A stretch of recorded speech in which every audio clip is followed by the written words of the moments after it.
तलाक, रिश्ते टूटने और जोड़ने की दिल छू लेने वाली कहानी। नवीन और संध्या को तलाक के पेपर आज मिल गए थे। दोनों ने तलाक देकर कोर्ट से एक साथ बाहर आ रहे थे। उनके परिजन उनके साथी थे। संध्या के हाथ में दहेज में दिए गए सारे चीज़ों के लिस्ट थे और नवीन के हाथ में शादी में दिए गए सारे गहनों के लिस्ट थे। कुछ देर बाद सारे परिजन अपने अपने घर चले गए। संध्या और नवीन के चेहरे पर एक सुकून था। 4 साल लड़ाई के बाद सारे कुछ शांत हुआ। नवीन और संध्या के शादी 10 साल की है। पहले के 6 साल बहुत अच्छी तरह से बीता। उनके एक छोटा बच्चा भी है 7 साल के। एक दिन नवीन शराब पीकर घर आया।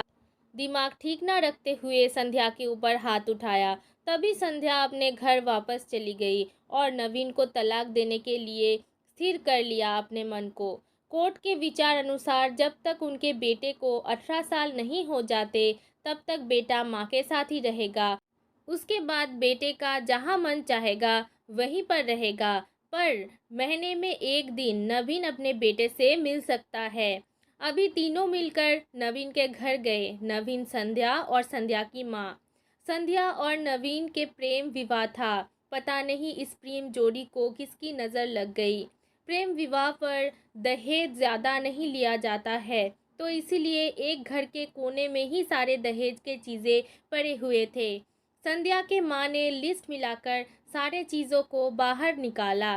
उसके बाद संध्या घर को अच्छी तरह से देख रही थी। बहुत मेहनत से और शौक से उसने ये घर को सजाया था।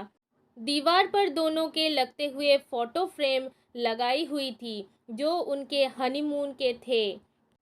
ये सब देख के संध्या के दिल बहुत नाजुक हो गया था, पर अभी कोर्ट का जो राय है वही मानना है। दोनों के ही मन में थोड़ा सा हलचल हो रही थी, पर संध्या के माँ ने संध्या को बाहर हाथ पकड़कर ले आया और बाहर के सोफे पर बैठकर गाड़ी आने के इंतज़ार कर रहे थे।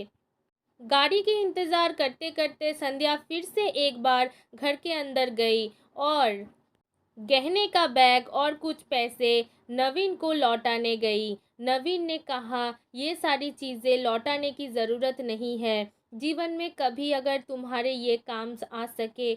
पर संध्या की माँ ने नवीन को ज़ोर से वो बैग पकड़ा दिया। इसी बीच में गाड़ी दरवाजे पर आ गई।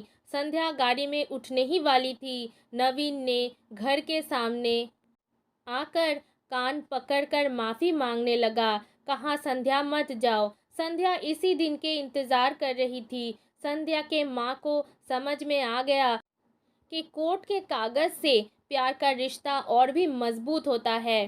संध्या ने तलाक के पेपर फाड़ दिए और दोनों घर में चले गए। अगर माफ़ी मांगने से रिश्ते सुधर जाते हैं तो माफ़ी मांग लेना चाहिए।